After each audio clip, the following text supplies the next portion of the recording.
Okay, here we go. This is round 2. I believe first half of Halcyon versus Newgens. No, Oldgens.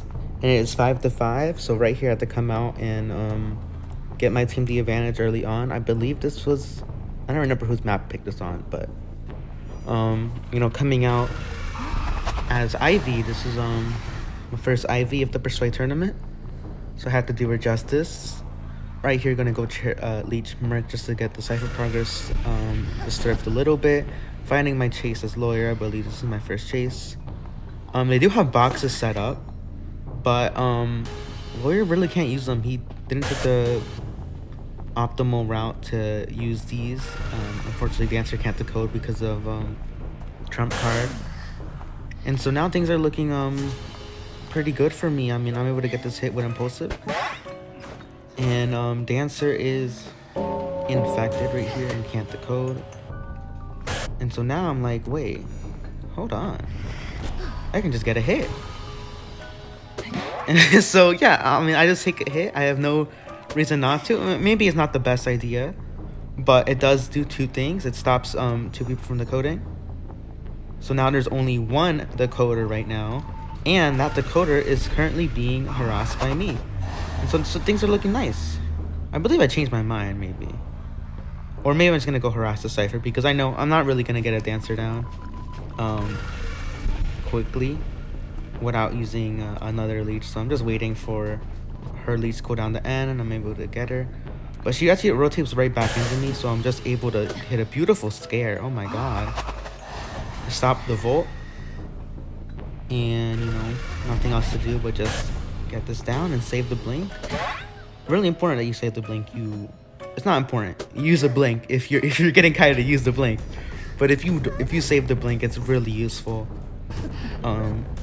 Just another trick up your sleeve. And so now, I mean, look, because I kept harassing this mercenary cipher, it's still only at 60. While Ada's cipher is at 90, but Ada had to heal lawyer too, so it all adds up, harassing these ciphers, making sure they can't decode them, and it's all adding up because now I have a chair in and they're really behind. I make a mistake though. Mercenary gets a free save, and I'm like, wait, no, I don't want a free save. So I purposely hit the mercenary. I wasn't trying to hit through the body block because you were Ivy. Look what you can do. Did you guys know about this? I bet you didn't. You get an insta down every 40 seconds. So yeah, I purposely hit the mercenary. I'm not gonna let him get a free rescue. That's really damaging. It's gonna force Ada to use her heal. It's good to get that out the way. It's still annoying, and why Ada is so scary for hunters. But getting it out the way now, it's not bad. Especially if I didn't get it out. It's better to get it out now than not get it out at all.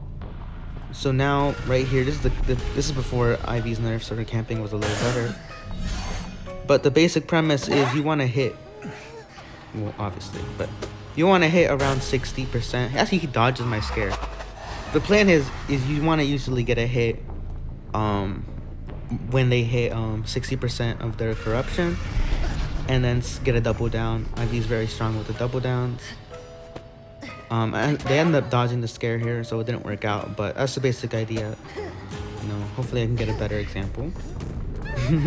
I don't remember what happened in these matches, so all I remember is one thing, but Dancer is dead. Now I can go harass Ada Cipher, and I'm not gonna go attack her, and the reason is she's gonna lead me just far away. I'm not gonna get a hit for a while on her, and she's gonna lead me away from all the cipher machines. So there's no reason for me to teleport to her if I'm not gonna gain anything. The only way I'm getting a hit is if I use blink, and obviously don't want to do that. Just I'm in control right here. Why not wait for my full presence, right? And so now I can get this hit on lawyer. I can get it down on lawyer with my blink while still harassing the cipher machine in the middle. This cipher machine has not been done at all, and watch this. Canceling the elbow pad. Goated gameplay from me using the long attack charge attack blink. And this mercenary goes down and just, I mean, it's just like, it's peak gameplay here, my peak IV. So now I'm free to chair this mercenary. They're still behind on Cypher progress because look, I have kept the wedding Cypher unpopped for so long. It's been at 90% for so long. Just because I keep harassing it, just because I keep making the survivors have to do things instead of decoding. They keep having to heal, they keep having to rescue. So they just simply don't have time to decode, and I get a terror shock. Ivy is very good at camping. She still is pretty good, decent at camping. But I mean, that's it. Game's over. Get a terror shock. Curtains close. Terror shock helped a lot. Just finish the game. And you know, that's it. GG's to this team. They were doing pretty well. But that's just the power of IV. I use everything to stop them from decoding. That's what you want to do. Just don't let them decode and slowly take over. Don't let them get an advantage. So we're up 10-5. Alright, this is round 3. I believe first half of Halcyon versus Newgens. Oldgens. Oh my god, I messed that up again. But, this is an important thing I know. You don't need to win every match. And so I came in here knowing my game plan was a tie. I had trust in my survivors. We had a nice lead. All I wanted to do was tie. And so that's what I came here to do. I picked Opera Singer. This is a pretty hard comp. Not the worst, actually. Opera Singer fares quite well into it. But Ever Sleeping is a really good map against Opera Singer sometimes. If you have a right plan like these survivors did, it can be very challenging for the Opera Singer to get a win. And so my first chase is aeroplanes, which is not what I want. I really want to chase kind of anyone other than aeroplanists. It's not terrible. It's not ideal. I'm not even, if I chase Gravekeeper, at least I get a tide turner out.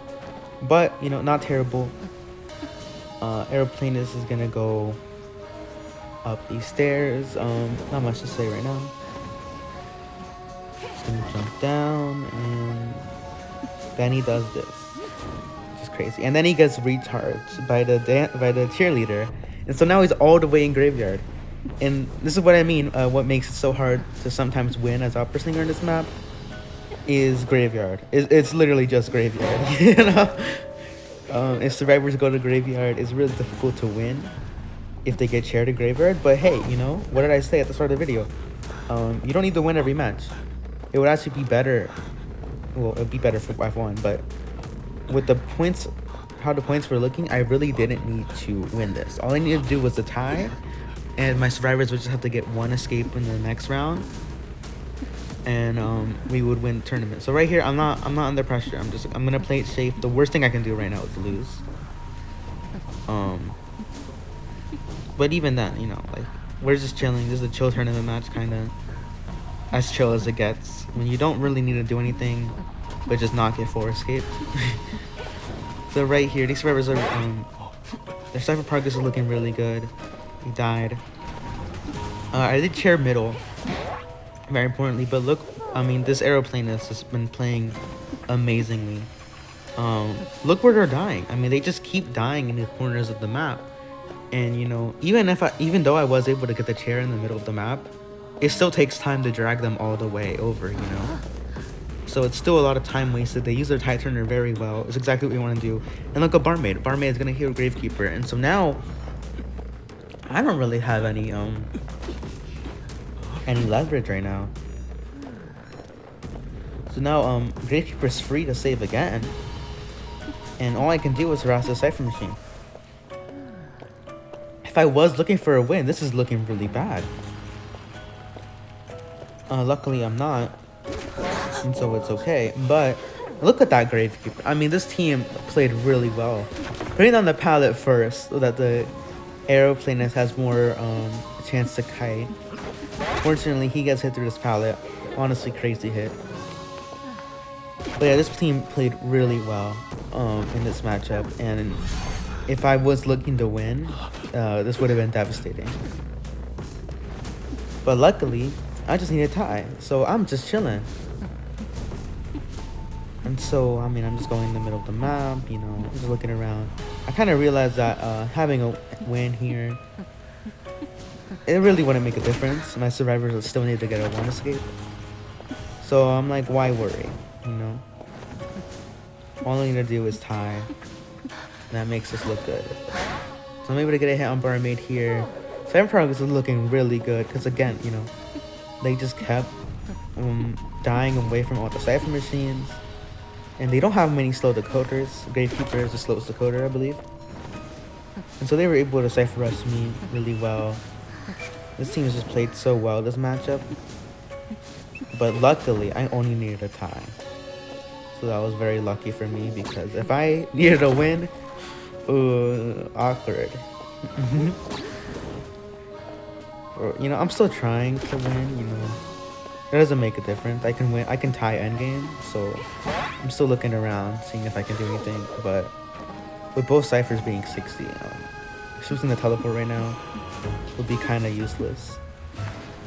So I'm just wandering around, you know, getting at this down. My win potential right here, really, the only win potential I have is teleport and hoping cheerleader doesn't have borrowed. And so they pop right here because cheerleader has borrowed. And I just switch targets because cheerleader is really good at kind of endgame in clutching dungeon.